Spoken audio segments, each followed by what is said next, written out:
madaxweynaha Soomaaliland Mudane Muuse Biixi Cabdi ayaa Maxamed Diiri Yaxay Daljir u magacaabay barasaabka gobolka Togdheer kadib markii Allah u naxariistay barasaabkii hore ee gobolka Xamse Maxamed Cabdi uu ku geeriyooday wadanka Turkiga waxaana maanta waxaana xaflad heerkeeda dhicitaan ahaa mid aad u sareeyo waxaana ka soo qayb galay maayir ku-xigeenka degmada Burco Maxamed Diiri Yaxay iyo barasaab ku-xigeenka Maxamed Cabdilaahi Nafaqo ahna kusimaha barasaabka ugu dambeyn barasaabka cusub ee magaalada Burco Maxamed Diiri Yaxay Daljir ayaa halka Allah ku asturaan leh barasaabku soo dhawow dadweynahaagi iyo gobolkaaga aan xalka fara badan ka soo qabatay oo aan tahay oday kamid ah garanayana gobolkan runtii hambaliya laga sii wada waxaan aad iyo aad u soo dhaweynayaa gudoomiyaha cusub bulshada Burco aad ay u nasiib badan tahay maanta run ahaantii asaguna waa nasiib badan yahay Burco waa nasiib badan tahay oo nin yaqaano oo waxa loo weynaysa gudoomiyaha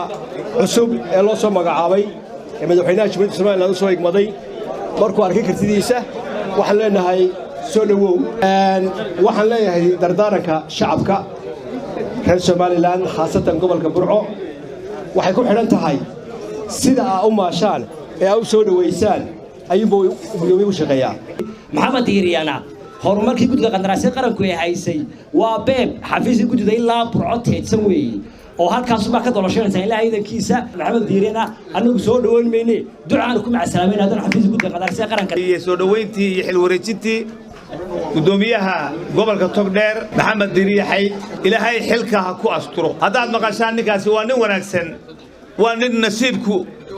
u hiiliyay ilaahay ha ku asturo mar labaad iyo masraxaaba iyo mar afraadba waxaan leeyahay ilaahay xilka ha ku asturo Maxamed Diiri Yaxay ilaahay waxaan leenahay xilka ha ku asturo wuxuu maanta u baahan yahay